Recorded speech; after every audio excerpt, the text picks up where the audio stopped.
When you think of Halloween, you might think of many different things. It might be horror movies, trick-or-treating, dressing up, pumpkin picking, or you might think of Halloween being something evil and demonic. What if I told you that the Halloween we know today is a bunch of things throughout history and cultures mixed together, and it originated over 2,000 years ago due to a Celtic festival that was held on November 1st, and eventually Christians would try to take over the holiday and make it their own. Halloween was also almost banned throughout history and has evolved over time, as really anything would. But if you're new here, you may not know that Halloween is my favorite holiday. I've loved Halloween for as long as I can remember. From coming up with creative Halloween costumes to doing all of the haunted house type stuff, along with going pumpkin picking. Oh, and my husband and I got married on Halloween. I love this time of year, and because of my love for Halloween, I wanted to look into the history of Halloween. How did it start, and how did we get to where we are now? Let's get into it.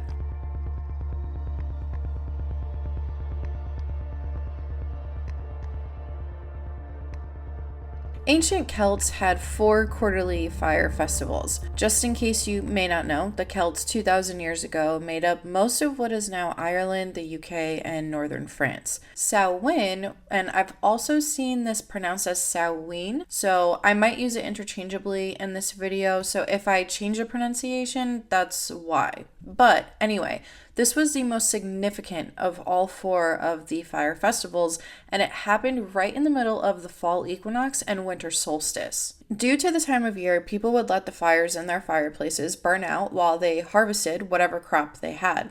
Once harvesting was finished, people would light a community fire with the Druid priests. They would start this fire with a wheel that would spark flames due to friction. The reason why I'm mentioning the exact thing that was being lit on fire during this festival is because it actually is supposed to symbolize the sun. Prayers would also be said, cattle were sacrificed, and people who were part of this would take a flame from the bonfire back to their homes to relight their own fireplaces at the end of the night. The Samhain celebration was supposedly mandatory, and it lasted 3 days and 3 nights. And, well, you would most likely attend this anyway, because it was believed that if you didn't celebrate, you would get punished by the gods. Usually in the form of illness or death, which is a bit extreme if you ask me, because what if you're not feeling well or you were injured while harvesting?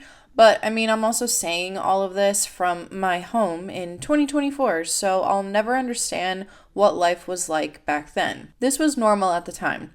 Another part of this that might seem a bit extreme in modern times is that if anyone committed a crime or used their weapons while the celebration was going on, they were hit with the death sentence. Oh, and it's no surprise that there were 6 days of drinking alcohol and eating a lot of food, which it's really no surprise to me because any holidays I used to spend with friends or family, there were always adult beverages served during holidays along with a lot of food. I don't really drink alcohol, so 6 days of drinking sounds like a really bad time and a really bad hangover for me, but I'm sure it was just part of the celebration back then, so it was normal. Although I can definitely get on board with eating some tasty food. Now, what would a festival of drinking, eating, burning things, and believing that if you don't celebrate you'll be punished by the gods be without monsters, spirits, demons, and whatever else you can think of? With Samhain, of course, there are myths and monsters of sorts due to it being believed that during this time the barrier between the worlds was thin, where spirits, creatures, or whoever else from the other side could cross over into our living world and walk amongst us. However, during Samhain, what were these scary things in the night? They included things such as the ancestors, fairies, Puka, Lady Gwyn, and others. Due to these beings possibly crossing over, there were offerings left outside, and the Celts would dress up as animals and monsters so that they could walk among everyone else and not be kidnapped by one of these demons or just creatures of the night. Puka was a shapeshifter, and in some articles they say that Puka can be both good and bad, but that you leave offerings for said shapeshifter. The Lady Gwyn is a headless woman dressed in white who chases people at night and is accompanied by a black pig. And for a second there, the Lady Gwyn story took me back to Pig Lady Road. And if you're from Jersey, you may know of Weir, New Jersey, so leave it in the comment section below if you know about Weir, New Jersey. Anyway, something that you may hear about when looking into Samhain is the Dumb Supper, or also known as the Silent Supper.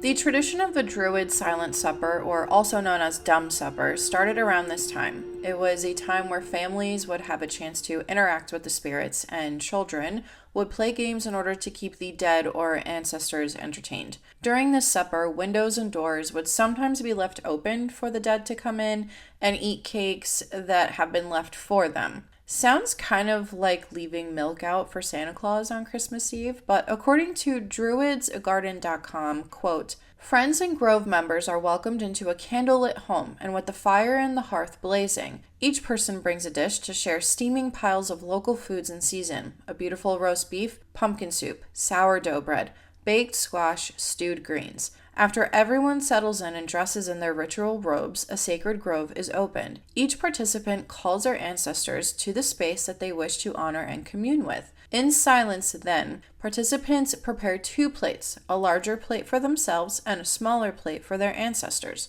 The silence descends upon the table and deepens as each druid communes in silence with the ancestors of the land, of their blood, of their tradition, and of their craft. The air feels heavy with the presence of so many spirits. As the meal concludes, participants take a candle and walk out in the dark to leave their ancestor offering outdoors and light the path for their ancestors to return across the veil. They also take a moment to visit the ancestors of the land shrine and leave an offering. The community gathers once again inside.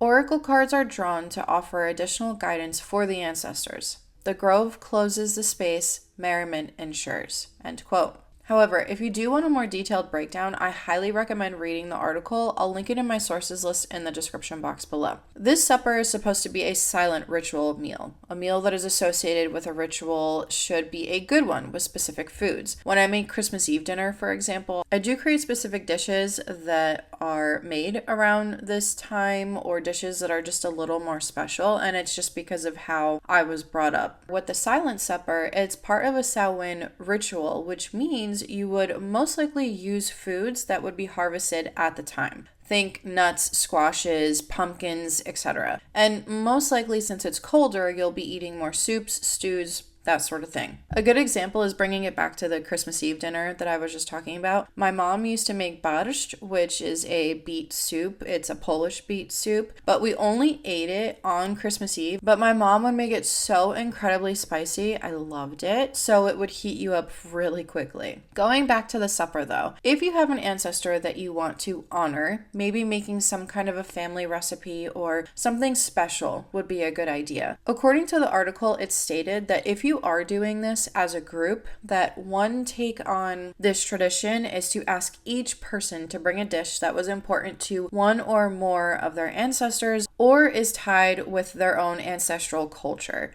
Another way to make this meal is to cook as a group. This is because it's considered meaningful, which is a way to honor your ancestors. In addition to the food selection, the presentation is something else that has to have rhyme and reason. According to the article, they suggest eating this meal by candlelight is particularly powerful and meaningful. The table itself is the altar, so of course, decorating it with meaningful things or even seasonal decor would be a good idea. Something else that I found in my research is that you can actually do this supper alone. You don't have to do it in a group. But I do think that that is also kind of cool because you go through all of these traditions and make it extra special to possibly just do it alone. And as an introvert, that's just awesome to me. That is music to my ears. You do have to be silent during the supper, hence the name silent or dumb supper. In case you didn't know, dumb was used to describe silence or a person who lacks the ability to speak. I know some people say it's still ableist while others disagree. However, just know that in this video, I'm calling it by both silent and dumb because that is what it was called in the past. Anyway, You have to be silent during the meal. Quote, the silence in this ritual is long and it can be heavy. It often gets deeper and more intense as the ancestors arrive and as the meal progresses. I think it's important that people understand this and know what to expect. Even talking about the general length of time for silence is a good way to make sure everyone is on the same page. The other thing that may need clarification before the ritual is the kinds of ancestors people want to honor and call. Usually, Druids recognize 3 or even 4 kinds of ancestors: ancestors of blood, ancestors of land, and ancestors of tradition. I also like to honor my ancestors of craft. Participants may want to give some consideration to which ancestors or groups of ancestors they will call." End quote. The article did state that the key elements of the silent supper are the meal, the silence, and the breaking of bread. The host will set the table and the scene of the ritual. If the supper is going to include more than just the individual setting everything up, the guests will arrive to everything being ready for them and they just need to change into their ritual clothing. Everyone participating in the supper will form a circle around the table and hold hands. Each person will share the dish that they made and the ancestor that connects to said dish. There's usually something that signals the silent supper, such as a singing bowl. Everyone will prepare their own plate and one for their ancestor. Once everyone finishes their meal, the singing bowl is chimed again. They will take a candle and put their shoes on to go outside, and they bring their ancestors' plates so that the wildlife and the spirits can finish their meal. Once everyone goes back inside, they each draw 3 oracle cards. This is the final message from the ancestors. Then the ritual is over, and if anyone wants seconds, they can go ahead and grab some. I'm so glad that I found this article that goes so in detail with the supper. Now that you know more about the Silent Supper, let's get back to Samhain and how the Christians tried to take over it.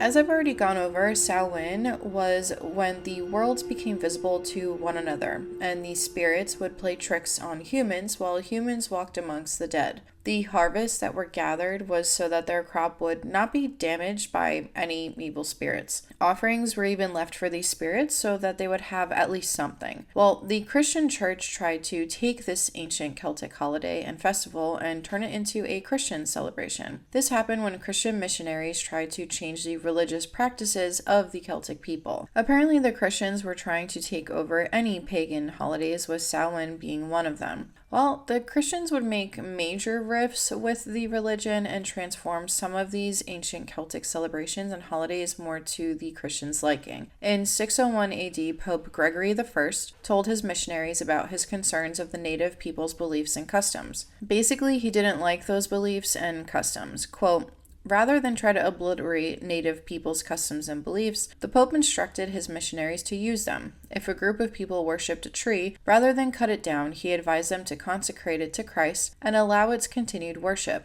In terms of spreading Christianity, this was a brilliant concept, and it became a basic approach used in Catholic missionary work. Church holy days were purposely set to coincide with native holy days. Christmas, for instance, was assigned the arbitrary date of December 25th because it corresponded with the midwinter celebration of many peoples. Likewise, St. John's Day was set on the summer solstice." End quote. As you might guess, the Christians who started to change Samhain really didn't like the emphasis on the supernatural associated with Samhain. They decided that this part of Samhain was part of the pagan rituals. So, they had to change things. The missionaries started saying that the Celtic supernatural deities were evil and associated with the devil. Druids were also considered devil worshippers and evil because they supposedly worshipped demonic gods and spirits. Eventually, the Celtic underworld would get lumped into Christian hell.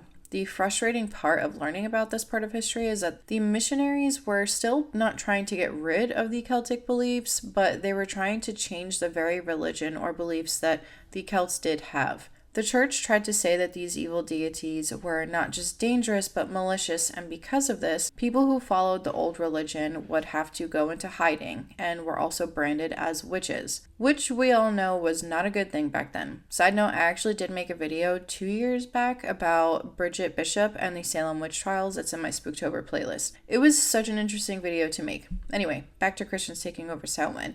All Saints' Day, which was and still is a Christian holiday, was assigned to November 1st. This day was when every Christian saint would be honored, especially the saints that don't have an entire day devoted to them. This holiday was supposed to replace Samhain. However, the church wasn't really successful in doing this. All of the customs behind Samhain were just ingrained in the Celtic people that it was hard for everyone to be on board with a celebration honoring saints. As someone who was brought up Catholic, I'm not going to lie, Samhain sounds so interesting and unique, so I can see why it couldn't be replaced 100%. Because the church wasn't successful in replacing Samhain, they came up with yet another celebration and feast day in the 9th century. This time around, it was making November 2nd All Souls Day. This day would focus on honoring the dead, which is interesting because this sounds very similar to Dia de los Muertos, or the Day of the Dead. Well, the church tried to make November 2nd All Souls Day, but again, tried to make it their own instead of going by ancient Celtic customs.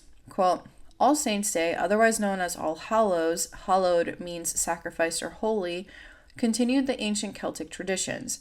The evening prior to the day was the time of the most intense activity, both human and supernatural. People continued to celebrate All Hallows' Eve as a time of the wandering dead, but the supernatural beings were now thought to be evil. The folk continued to propitiate those spirits by setting out gifts of food and drink. Subsequently, All Hallows' Eve became Hallow Evening, which became Halloween, an ancient Celtic pre-Christian New Year's Day in contemporary dress. End quote. Essentially, the church tried to take over the ancient Celtic traditions and were not 100% successful. In my opinion, I think it's so important to preserve history, especially one that is so interesting and unique. I'm obviously not a huge fan of the church trying to replace Samhain. I wanted to go ahead and move on to some things that are associated with Halloween when it comes to things like soul cakes, where the name of Halloween comes from, and even why we carve our pumpkins into jack-o'-lanterns. Let's get into it. Quote, in Old England, cakes were made for the wandering souls, and people went a soulin for these soul cakes. Halloween, a time of magic, also became a day of divination with a host of magical beliefs. For instance, if persons hold a mirror on Halloween and walk backwards down the stairs to the basement, the face that appears in the mirror will be their next lover. End quote. A soul cake is also known as a soul mass cake. It's a round cake with sweet spices which resembles a shortbread biscuit. These cakes were traditionally made for the celebrations of Halloween, All Saints' Day, and All Souls' Day. The cakes were usually given to soulers, who were mostly made up of children and the poor. They would usually be given out when people would go from door to door singing and saying prayers, especially for the souls of deceased relatives. This tradition in England goes all the way back to the medieval period and continued until the 1930s by both Protestant and Catholic Christians. In some places, such as Sheffield and Cheshire, it's said that the custom did continue. There are some countries that still practice eating and giving soul cakes, such as Portugal. What I found in my research is that among Catholics and Lutherans, some parishioners have their soul cakes blessed by a priest prior to giving it to anyone. Any leftover soul cakes were to be shared amongst your family or given to the poor. However, I've also read that people would also visit the homes of the wealthy and offer to pray for dead loved ones of the homeowners in exchange for these soul cakes. Remember this about soul cakes because it will be brought up again a little bit later in this video. Now that I've gone over Samhain, how the Christians tried to replace it, along with suppers and soul cakes, how did we get to the term Halloween? Where did the name come from? It's actually pretty simple. According to dictionary.com, they state, quote, the first records of the word Halloween come from around the 1550s. Halloween is sometimes spelled Halloween with an apostrophe in between the two E's, reflecting the fact that the name comes from a shortening of All Hallows Even. All Hallows is another name for the Christian holiday known as All Saints' Day. And All Hallows Even means the same thing as Eve, the evening or day before a holiday, as in Christmas Eve. The word hallow is used in reference to the saints. Hallowed means holy, end quote. So how was Halloween itself introduced to the United States?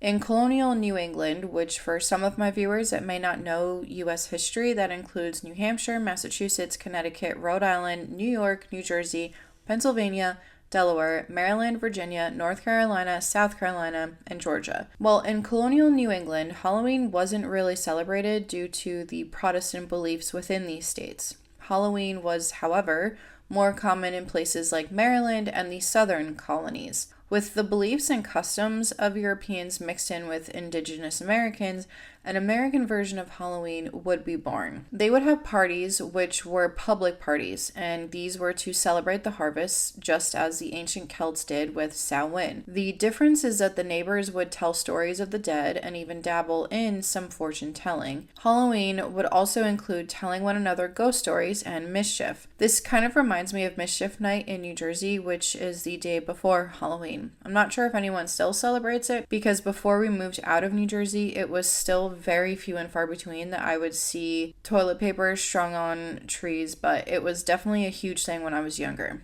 Anyway, by the middle of the 19th century, there were celebrations of harvests and things of that nature. But Halloween was not celebrated in the entire country. It wasn't until America would experience an influx of immigrants within the second half of the 19th century, specifically the millions of Irish immigrants that came here to flee the potato famine. They really helped popularize Halloween. Even with Halloween being popularized, all of the other parts of Halloween that we know today weren't all introduced at once. Jack-o'-lanterns and trick-or-treating is among these parts of Halloween. So how did we end up carving our pumpkins and going to strangers' doors asking for tricks or treats? It's no surprise that this tradition was also brought to the US thanks to Irish immigrants. They have their own legend behind the jack-o'-lantern, but within their traditions they didn't carve pumpkins, but instead they carved large turnips. And the name Jack comes from the legend of Stingy Jack. The legend first appeared in print in the 19th century. Stingy Jack was also known as Stingy Jack-o'-lantern, Jack the Smith, Drunk Jack, Flaky Jack, or Jack-o'-lantern. The Dublin Penny Journal published a story in 1836 about Jack. It stated that Jack helped an old man who later told Jack that he was actually an angel, and for his generous act, Jack would be granted 3 wishes. Well, instead of using these 3 wishes for something good or something positive, Jack wished to punish anyone who sits in his chair, takes wood from his tree, or tries to take his cobbling tools by fixing them to the ground. As expected, the angel was very disappointed in Jack and his decisions on these 3 wishes that he barred Jack from ever entering heaven. Well, it's probably no surprise that Jack wasn't really seen as a good person in general anyway. He was what they called a deceiver and a manipulator, along with pretty much being the town drunk. From reading about Jack, it didn't seem like it bothered him that this is what he was labeled as, nor did he seem to feel the need to change his ways. Well, due to this, Satan would hear about Jack and his awful ways. Since Satan didn't believe that someone like Jack existed and was almost in a way envious of how awful Jack was, he wanted to meet Jack in person to see if he lived up to his reputation. Well, the devil would eventually see Jack, drunk, of course, and wandering through the countryside at night. When Jack stumbled upon the devil and saw what was described as an eerie face, he thought that this was it. This was his end, and Satan has come to bring him to hell. Jack had asked the devil for one last thing, and that was to let him drink one more beer before going to hell. Little did Satan know that Jack was going to trick him. Quote, Jack asked Satan to pay the tab for the ale, much to his surprise because he didn't carry money. Jack convinced him to turn himself into a silver coin with which to pay the bartender and change back when he's not looking. Satan did so. Impressed upon by Jack's unyielding, nefarious tactics, shrewdly, Jack stuck the now transmogrified Satan into his pocket, which also contained a crucifix. The crucifix's presence kept the devil from escaping his form. This coerced Satan to agree to Jack's demand. In exchange for his freedom, he had to spare Jack's soul for 10 years. End quote. Well, 10 years came and passed. Once Satan showed up to take Jack to hell, Jack asked if he could eat just one more apple because he was so hungry. Satan was obviously getting tricked yet again, but he did agree, and as he was climbing up an apple tree, Jack surrounded the base of the tree with crucifixes. He told Satan he would remove the crucifixes and set him free if Satan agreed to never taking his soul to hell. Satan agreed. Jack had successfully tricked the devil not just once, but twice. However, this would catch up with Jack. Eventually, Jack would die, and as the legend says, Jack would try to go to heaven, but at the gates he would be stopped because of his sinful lifestyle of deceitfulness and drinking. He wasn't allowed to come into heaven. That's when he decided to go to the gates of hell and ask the devil to let him in, but the devil said no because he made a deal with Jack, but he gave him an ember to help him light his way. Jack would now have to roam through the worlds of good and evil, and he put the ember from Satan inside of a hollowed out turnip so that he could see. The Irish began to refer to this ghost or legend, whatever you want to call it, as Jack of the Lantern, and then shortened to Jack-o'-lantern. The people of Ireland and Scotland would make their own versions of Jack's lanterns. They would carve faces into turnips, and in order to scare stingy Jack along with other evil spirits, they would put these carved turnips in their windows and by their doors. In England, they would use beets instead of turnips, and then of course, the English, Irish, and Scottish immigrated to the United States, and this is when jack-o'-lanterns would now be carved into pumpkins instead of beets or turnips. And that is the story of Stingy Jack and the jack-o'-lantern that we know today. With everything I've gone over thus far, you might be wondering, where did trick-or-treating come from? I mean, if you think about it, it's kind of a weird tradition. Kids going to strangers' houses saying trick-or-treat, and more times than not, at least in my experience, treats were given out. Don't even get me started on the really awesome treats in the really good neighborhoods who give out the full-size candy bars. As I said though, it's kind of weird if you actually think about it. It's become such a norm that I never actually questioned it or where this trick-or-treating idea came from. Before we had trick-or-treating, there were a few other traditions. European traditions were used in the US when they would dress up in costumes, and young women thought Halloween would be a time where they can find out their future husband's name and appearance by doing apple pairings, weird things with yarn, and mirrors. According to History.com, quote, "In the late 1800s, there was a move in America to mold Halloween into a holiday more about community and neighborly get-togethers than about ghosts, pranks, and witchcraft. At the turn of the century, Halloween parties for both children and adults became the most common way to celebrate the day. Parties focused on games, foods of the season, and festive costumes. Parents were encouraged by newspapers and community leaders to take anything frightening or grotesque out of Halloween celebrations. Because of these efforts, Halloween lost most of its superstitious and religious overtones by the beginning of the 20th century." End quote. Remember how at the end of the soul cake section I said to keep all of that in mind because it would come up later in the video?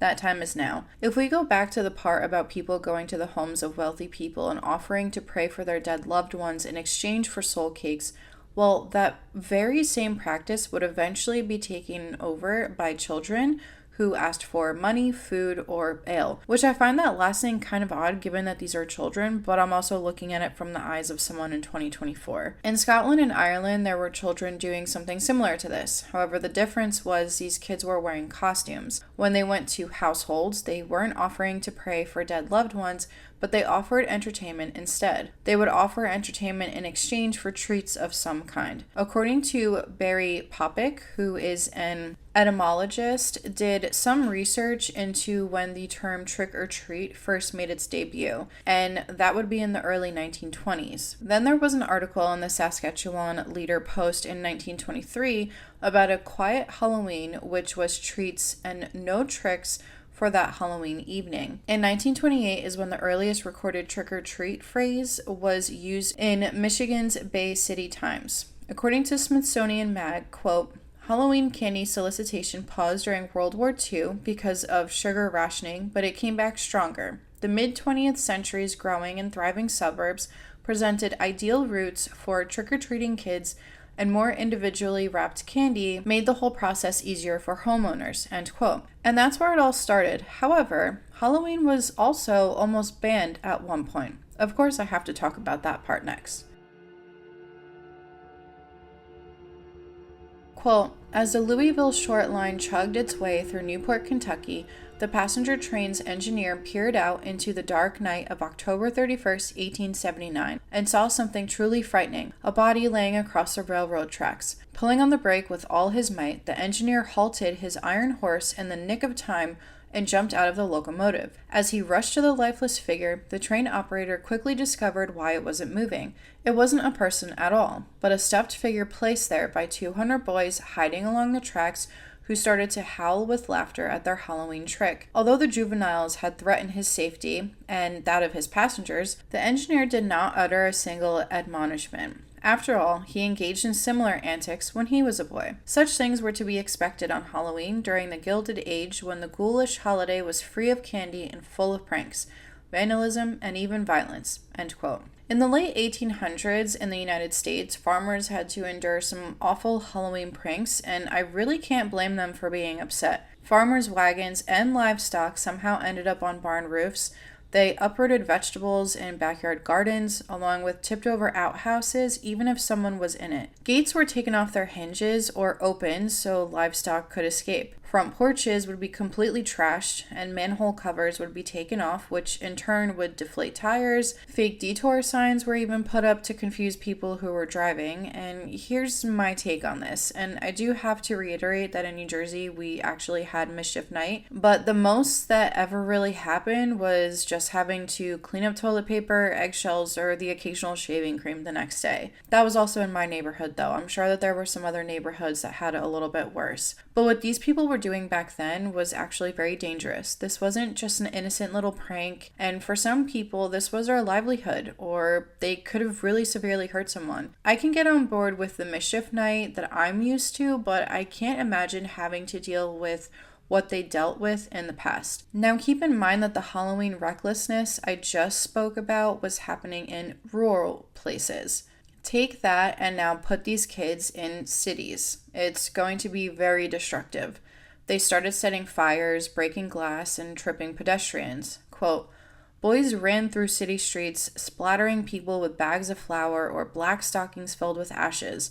One year, youths in Kansas City waxed streetcar tracks on a steep hill, causing a vehicle to slip and crash into another streetcar, seriously injuring a conductor." End quote. In 1902, after a really bad Halloween, the Cook County Herald talked about residents of Arlington Heights, Illinois, being really upset over Halloween. Quote, "Most everybody enjoys a joke or fun to a proper degree on suitable occasions, but when property is damaged or destroyed, it is time to call a halt," the paper intoned. "We would advise the public to load their muskets or cannon with rock, salt, or bird shot, and when trespassers invade your premises at unseemly hours upon mischief bent, pepper them good and proper so they will be effectually cured and have no further taste for such tricks." End quote. As you can imagine, some people ended up taking matters into their own hands when it came to all of this. There was a fatal shooting in 1907 in Tucson, Arizona. There were some people who stretched a wire across the sidewalk, and once one of the pedestrians fell, they weren't very forgiving and actually got their revolver out and shot at them. One of them did die. There was another situation that happened in Indiana when a woman was literally scared to death because her heart stopped. Her daughter had answered the door, and a group of boys scared her with a jack-o'-lantern by getting up in her face with it.